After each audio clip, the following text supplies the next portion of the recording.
Ladies and gentlemen, would you look at this? They've got a new effect on the Pirates of the Caribbean ride over at Disneyland. But is it the kind of thing they should do? We'll talk about it. Discussing Film has this. Disney has revealed a next-gen audio animatronic for Pirates of the Caribbean launching in Disneyland. It's already launched. Will it be coming to Disney World? We don't know. But folks, here's the video. Ready? Here he is. He's got his little pirate face. He's sitting on the treasure.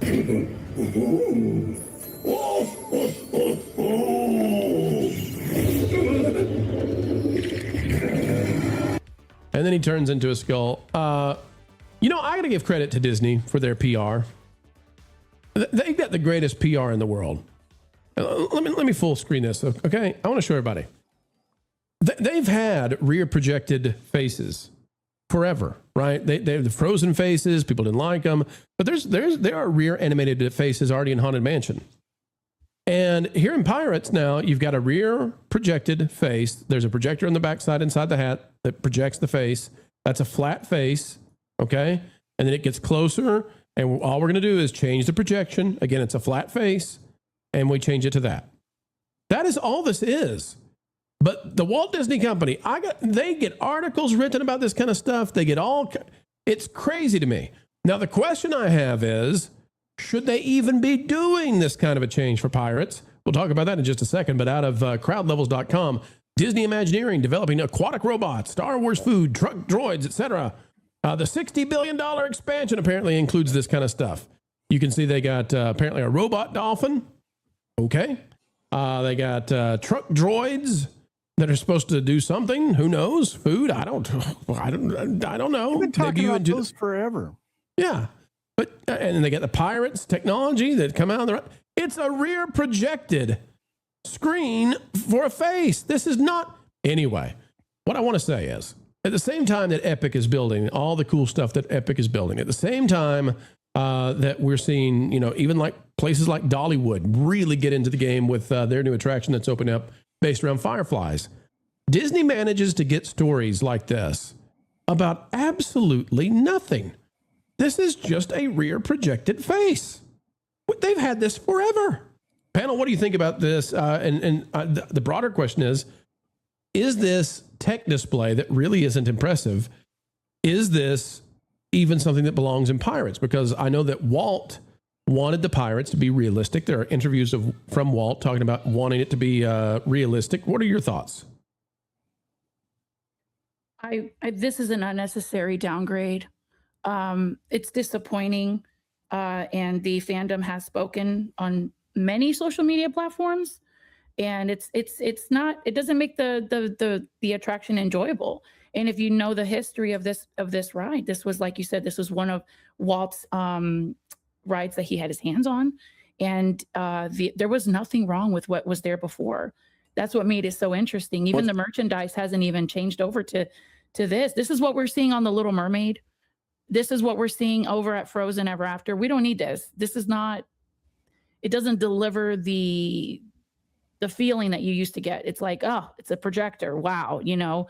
Some people that are talented could even do this at home. It's not enjoyable whatsoever. It takes the experience completely out of your day. Well, it's just bizarre to me. Ron, if you think about the Beauty and the Beast animatronic thing where they transform the Beast at Paris, or is it Hong Kong? I don't remember now. But anyway, whichever one it is, that's really impressive.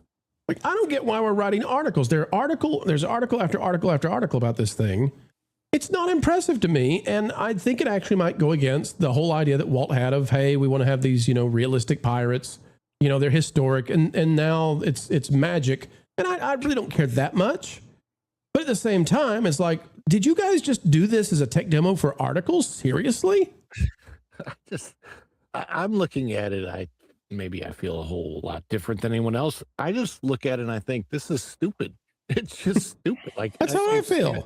If it ain't broke, don't fix it. The Pirates is, I don't think you should mess with the classic rides like Pirates. They already mess with it a little bit too much anyway, with changing the auction scene and all that. It's why? I had no problem with the updates when they when the Pirates movies took off and they put Jack Sparrow in. I'm like, okay. And I like the Jack Sparrow animatronic the way it is because they made the Jack Sparrow animatronic kind of look like he was part of the old school animatronics. I love that kind of that. And this is weird. This just doesn't, like, if you want to showcase this technology, that's fine, but put it in a new ride. And the worst part about it is, I know for a fact that because this is a new animatronic, it will be broken within 2 weeks, and then it will stay down, and eventually the ripping will come out. I mean, it's they do not have a good track record over the last few years with any of their new animatronics. They can't make them to stay, especially in any ride that has anything to do with water. This is a poor idea, and they should be putting this technology in other places and new attractions. And why mess with pirates? It's dumb. I will say this: if they really wanted to do something, they could make that Jurassic Park line come to life. You know, when they said, well, when Pirates of the Caribbean broke down, the pirates didn't eat the visitors. You know, here's Laughing Place. I'll full screen this. Here's Laughing Place. I mean, the number of articles covering this, though, is it's astonishing to me. Yes. How good Disney is, not in actually making stuff, but the PR.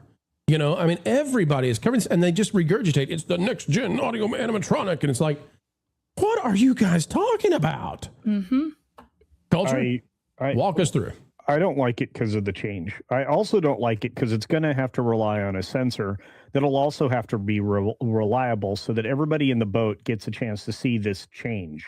And I don't think that evidence presented on a loop recently. Well, if that's the case, it's going to be even worse for people experiencing it and seeing the face change. It's just on a loop, and it's just a projector. Yeah, but the blue screen of death is going to show up on this pirate's face at some point, and I'm going to be looking at Windows catastrophically failed. I've seen it in Frozen. Yeah, that's what I'm saying. TPM Vids ought to be really excited about this. Sebastian's eyes weren't working for the longest time on Ariel. So Culture's 100% right. Yeah. When it's failed, when it doesn't work, we're going to see a blue screen. Yeah, and that's what we don't want. And we love Drew Smith, Drew the Disney dude. He's reporting on it, next generation audio animatronics. But Culture, I want to go to you because you're a tech guy when it comes to animatronics. There's nothing new about this, is there? No. This is old. This is older technology. Projection technology has been around forever. In fact, the new version of the floating head in Haunted Mansion, what's her name's head, the spiritual guide that you're listening to, Madam something or another. Anyway, that's been rear projected for a while. Oh, Madam Leota. It was front projected for a while. This is nothing new under the sun. And look, the technology is impressive, and when used properly, even with small motions in the face, it does look great. But Disney doesn't have a good history here, and I'm going to point towards the Splash Mountain redo and say that Ron's right. At some point, this will stop working. And instead of the static skeleton that sat there looking at a doubloon through a microscope, and you got that eerie vision of the skull, from one perspective. Yeah. And I really don't appreciate the sounds and the audio. It seems inappropriate. It's going to take away from the environment, the ambiance of this particular part of the ride where, you had particularly good soundtrack. So exactly. It steals the immersion. It steals when it's something that you can do at home. For example, going back to the holidays, they're using nothing but projectors on the Magic Kingdom Cinderella Castle.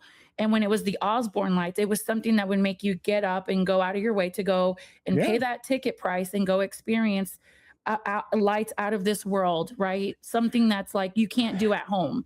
Now all these projectors and all these different things, you can do these at home. These special effects, you can buy these online and do it yourself. I feel like Disney Imagineering it is they're at this point now where they could hand you, this little square device with a screen on it, and they could say, we've developed the next level in theme park technology, and you'd look and go, this is an iPhone. They'd be like, no, this is the next level in theme park technology.